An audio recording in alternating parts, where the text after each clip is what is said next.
Hello students, welcome to topper stone. तो आज की इस वीडियो के अंदर हम देखेंगे क्लास 10th का chapter number 3 metals and non metals के प्रीवियस ईयर के इंपॉर्टेंट क्वेश्चंस इस वीडियो के अंदर हम देखने वाले हैं।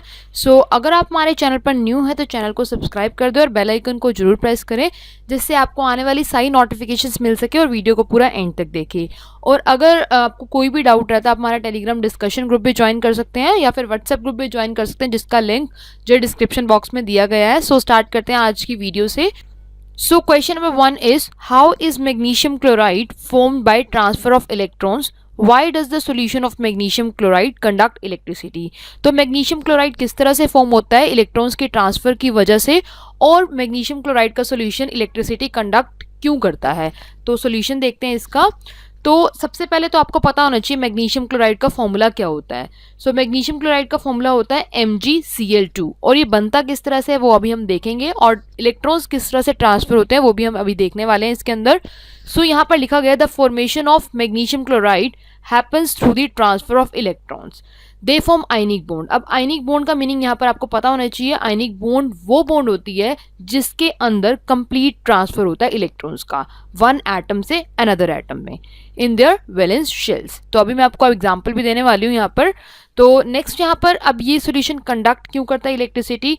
देखो, जो भी आयनिक सॉल्यूशन होता है, जैसे यहाँ पर हम बात कर रहे हैं मैग्नीशियम क्लोराइड की, उसके अंदर हम क्या करेंगे, इलेक्ट्रिसिटी पास आउट करेंगे, ठीक है, बिकॉज उसका जो नेचर होता है वो इलेक्ट्रोलिटिक होता है। ठीक है, जब भी करंट पास होता है मैग्नीशियम क्लोराइड में से, तो इलेक्ट्रोलिसिस का प्रोसेस स्टार्ट होता है, जिसकी वजह से मैग्नीशियम क्लोराइड के आयंस जो है वो आयनाइज हो जाते हैं। ठीक है, अब क्योंकि इसके अंदर मोबाइल आयंस होते हैं जो फास्ट मूविंग होते हैं, जिसके अंदर क्या होता है कि इलेक्ट्रोलिटिक नेचर होता है, और जिसकी वजह से उसके आयंस जो है वो कंडक्ट करते हैं इलेक्ट्रिसिटी। फॉर एग्जांपल यहाँ पर आप देख सकते हैं, देखो यहाँ पर मैग्नीशियम और क्लोरीन की बात हो रही है, तो मैग्नीशियम और क्लोरीन का यहाँ पर आपको एटॉमिक नंबर पता होना चाहिए। अब जैसे कि एटॉमिक नंबर होता है मैग्नीशियम का 12, ओके, तो 12 होता है एटॉमिक नंबर, तो इसकी जो कॉन्फ़िगरेशन होती है वो 282 होती है। ओके, अब नेक्स्ट यहाँ पर क्लोरीन होता है, तो क्लोरीन का एटॉमिक नंबर होता है 17, और इसकी कॉन्फ़िगरेशन हमारे पास होती है 287। ठीक है, तो यहाँ पर हमने दोनों की कॉन्फ़िगरेशन देख ली। अब यहाँ पर मैग्नीशियम क्लोराइड, तो मैग्नीशियम क्लोराइड का फॉर्मूला आपको पता होना चाहिए बनता कैसे। देखो, मैग्नीशियम एंड देन यहाँ पर आता है क्लोराइड। तो मैग्नीशियम की जो वैलेंसी होती है वो होती है 2, बिकॉज आप यहाँ पर आउटर मोस्ट शेल में इसके इलेक्ट्रॉन्स देख सकते हैं, 282 है, तो उसकी वजह से यहाँ पर इसकी वैलेंसी हो जाती है 2। और क्लोरीन का जो इलेक्ट्रॉनिक कॉन्फ़िगरेशन होता है वो होता है 287, तो इसकी वैलेंसी होती है 1। ओके, अब देखो यहाँ पर ये जो फॉर्मूला बनता है वो इसकी क्रॉस मल्टीप्लाई करके बनता है। और अगर आपको फॉर्मूलेज वगैरह में डाउट है बनाने में, तो आप 9th क्लास की chapter number 3 atoms and molecules की वीडियोस चेक कर सकते हैं।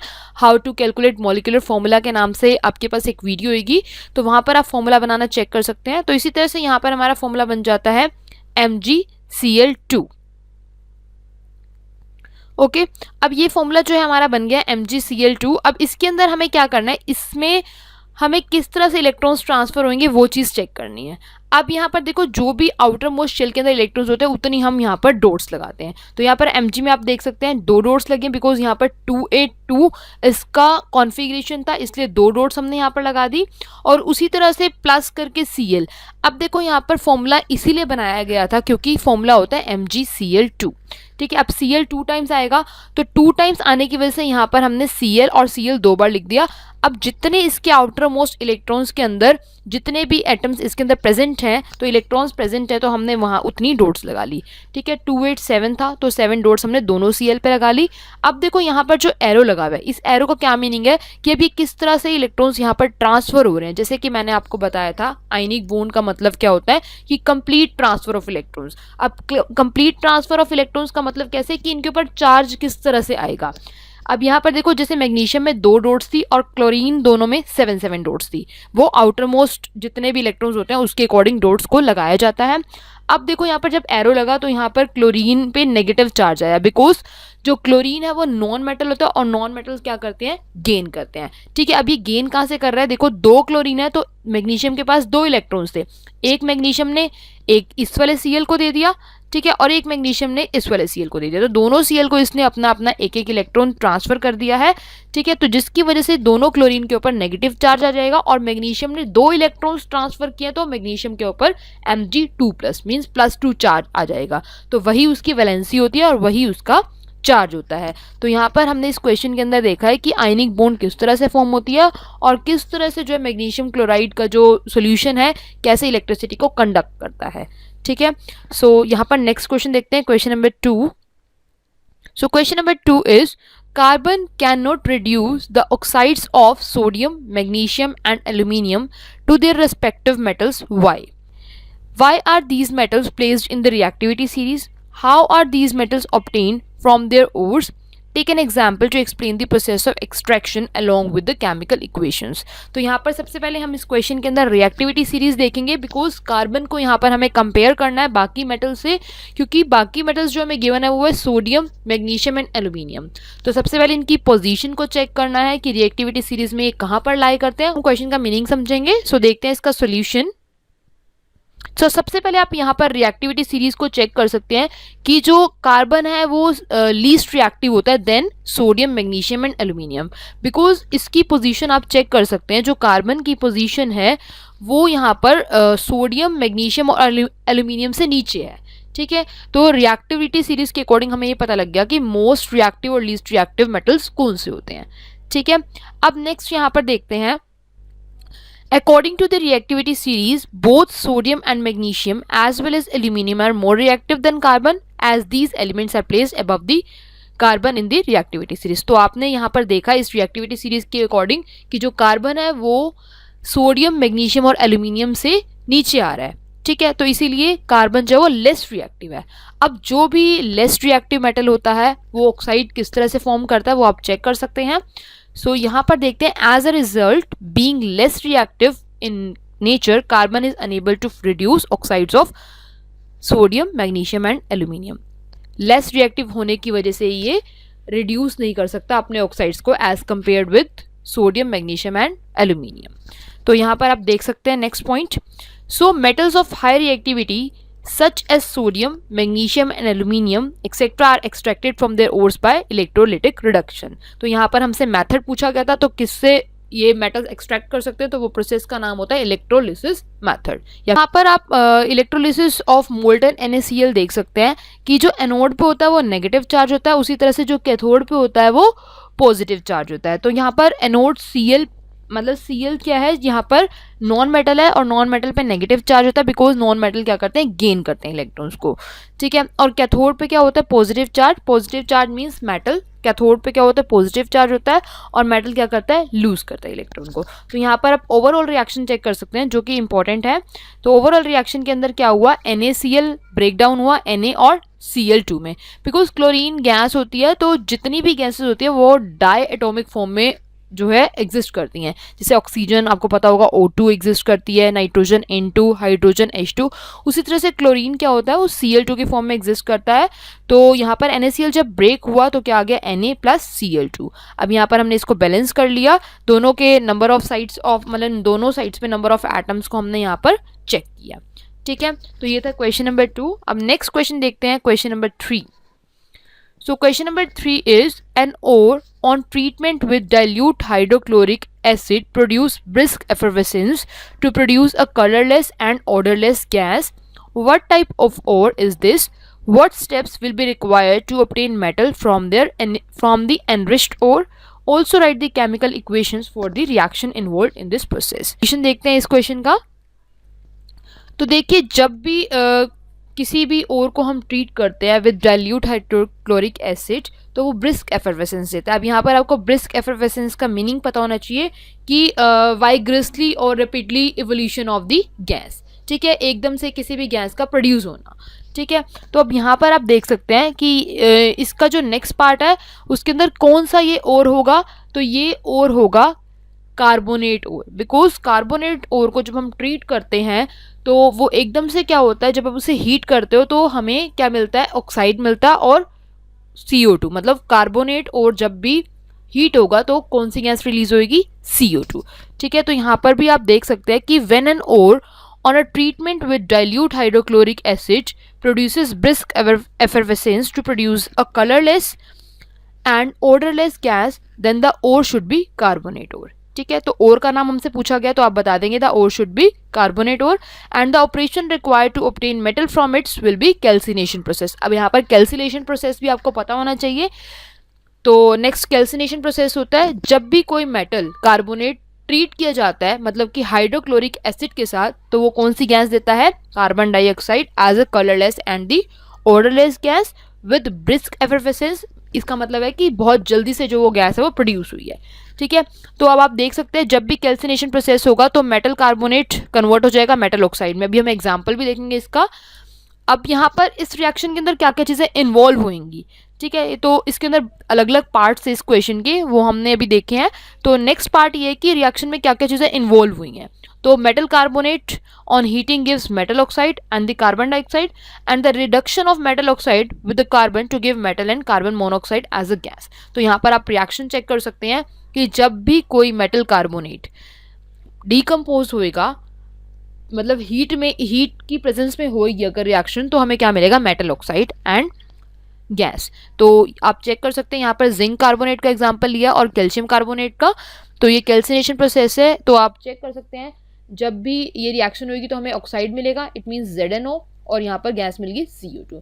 इसी तरह से कार्बोनेट हो रहा है कैल्शियम कार्बोनेट, तो CaO मिल गया, मतलब calcium oxide and then carbon dioxide. तो ये था कैल्सिनेशन प्रोसेस जो कि कार्बोनेट और की प्रेजेंस में होता है. सो नेक्स्ट क्वेश्चन देखते हैं, क्वेश्चन नंबर 4. तो क्वेश्चन नंबर 4 देखते हैं जो कि बहुत इंपॉर्टेंट क्वेश्चन है. अ metal X acquires a green color coating on its surface on exposure to air. First part is identify the metal X and the name the process responsible for this change. Second part is name and write chemical formula of the green coating formed on the metal. And third part is list 2 important methods to prevent the process. तो सबसे पहले question का meaning समझ आना चाहिए कि ये metal कौन सा होगा जिसके ऊपर जो है ग्रीन कलर की कोटिंग होती है. तो metal is, first part is metal जो होगा वो होगा कॉपर जिसका सिंबल होता है Cu. अब देखो यहाँ पर इसको अगर हमने एयर में रख दिया, ठीक है, तो क्या होता है. तो क्वेश्चन में यही था कि a metal X acquires a green colour coating on its surface on exposure to air. तो क्या होता है, तो व्हेन द मेटल, मतलब when the copper metal is exposed in air, a coating of green colour takes place on it. The process responsible for this is the corrosion of the copper. ठीक है, जब भी metal को हम openly moisture के presence में, acid के presence में या फिर नॉर्मली एयर के प्रेजेंस में रख देते हैं तो वो मेटल क्या होता है, कोरोड हो जाता है. ठीक है, और इसी प्रोसेस को हम बोलते हैं कोरोजन. ठीक है, नेक्स्ट इज, अब मेटल हमने यहाँ आइडेंटिफाई कर लिया, प्रोसेस भी हमने बता दी कि वो कोरोजन होता है प्रोसेस. अब सेकंड पार्ट है name and write the chemical formula of the green colour coating formed on the metal. So the green colour formed on the metal is the copper carbonate. ठीक है, जिसकी coating करी जाती है. अब it is formed when copper reacts with carbon dioxide present in the air, the reaction is given as. अब यहाँ पर सेकंड पार्ट में हमें रिएक्शन देनी है. तो रिएक्शन आप देख सकते हैं जब भी कॉपर रिएक्ट करेगा वाटर के साथ, कार्बन डाइऑक्साइड के साथ, और मतलब एयर में तो बहुत सारी गैसेस होती हैं, तो ऑक्सीजन गैस हो गई, तो हमें क्या प्रोडक्ट मिल गया, CuCO3.CuOH ट्वाइस. ठीक है, तो ये ग्रीन कलर की कोटिंग जो होती है वो कौन से मेटल की होती है, कॉपर कार्बोनेट. ठीक है, अब थर्ड पार्ट है list the 2 important methods to prevent the process. तो अब आपको पता है कि अगर कोई चीज़ कोरोड हो गया तो हम उसे किस तरह से ठीक करते हैं, पेंटिंग कर सकते हैं आप उसे, galvanising, greasing, oiling and many more methods. ठीक है, तो आप किसी भी मैथड से कोरोजन जो है उसे प्रोटेक्ट कर सकते हैं, उसे प्रिवेंट कर सकते हैं. ठीक है, तो ये था question number 4 and last question of this video, question number 5. So question number 5 के अंदर देखते हैं क्या गिवन है हमें. अ मेटल E, कोई भी मेटल है E जिसे हमने कैरोसिन के अंदर रखा गया है, is stored under kerosene. When a small piece of it is left open in the air it catches fire. अगर आप इसे ओपनली रख देते हैं एयर में तो वो जल्दी से फायर को कैच कर लेता है. ठीक है, when the product formed is dissolved in the water it turns red litmus to blue. अब फर्स्ट पार्ट है हमें मेटल का नाम बताना है. Second part is write the chemical equation for the reaction when it is expose to air and when the product is dissolved in air. And third part is explain the process by which metal is obtained from its molten chloride. तो हम one by one इसका answer देखते हैं. तो देखिए यहाँ पर जो भी हमने अभी तक मेटल एंड नॉन मेटल्स की वीडियोस के अंदर भी ये क्वेश्चन चेक कर रखा है कि जो मेटल होते हैं जो इजीली कैच करते हैं फायर का, वो होता है सोडियम पोटेशियम। ठीक है, तो यहाँ पर आंसर हो जाएगा सोडियम। ठीक है, E is the sodium which catches fire in the presence of moisture. अब नेक्स्ट पार्ट हमें क्या करना है, यहाँ पर केमिकल इक्वेशन बतानी थी। ठीक है, तो जब इसे हम एयर के प्रेजेंस में रखेंगे तो क्या होगा, जब सोडियम रिएक्ट करेगा ऑक्सीजन के साथ तो क्या बनाएगा, sodium oxide, it means Na2O। ठीक है, देख सकते हैं आप रिएक्शन। अब नेक्स्ट यहाँ पर लिखा हुआ है जब ये प्रोडक्ट जो बन जाएगा Na2O, मतलब सोडियम ऑक्साइड जब हमारे पास बन गया, ये है सोडियम ऑक्साइड। ठीक है, अब सोडियम ऑक्साइड रिएक्ट करेगा वाटर के साथ, मतलब यहाँ पर लिखा हुआ है when the product is dissolved in water, then क्या होगा, कोई भी मेटल ऑक्साइड अगर वाटर के साथ रिएक्ट करता है तो क्या बनाता है, वो बेस। तो यहाँ पर बन गया सोडियम हाइड्रोक्साइड। अब नेक्स्ट यहाँ पर आप लास्ट पार्ट दे सकते हैं, explain the process by which the metal is obtained from its molten chloride. तो जब भी हमें इस तरह का प्रोसेस मतलब मेटल ऑब्टेन करना होता है, उसके क्लोराइड से एक्सट्रैक्ट करना होता है, तो हम प्रोसेस यूज करते हैं इलेक्ट्रोलिटिक रिडक्शन। ठीक है, तो इलेक्ट्रोलिटिक रिडक्शन मैंने अभी आपको बताया है लास्ट के क्वेश्चंस में भी, जब भी इलेक्ट्रिक करंट पास किया जाता है उस पर्टिकुलर सॉल्यूशन में से, जैसे कि यहाँ पर NaCl की बात हो रही है, सोडियम क्लोराइड की बात हो रही है, तो जब भी आप इसके अंदर से इलेक्ट्रिक करंट पास आउट करते हैं तो यहाँ पर क्या होता है कि कैथोड और एनोड पे अलग अलग चार्जेस आ जाते हैं। तो sodium is formed at cathode and chlorine gas is liberated at anode. It means जो पॉजिटिव चार्ज है वो कैथोड पे आ जाएगा Na प्लस, और क्लोरीन पे जो क्या होगा Cl नेगेटिव चार्ज आ जाएगा एनोड पे। और आप यहाँ पर टोटल रिएक्शन भी देख सकते हैं, लास्ट में NaCl पे इलेक्ट्रोलिसिस हुई है तो Na बन गया प्लस Cl2। ठीक है, तो आज की इस वीडियो के अंदर हमने 5 मोस्ट इंपॉर्टेंट क्वेश्चंस देखे जो कि प्रीवियस ईयर में आए हुए हैं। So thank you for watching this video. अगर आपको ये वीडियो अच्छी लगी तो please like, share and comment.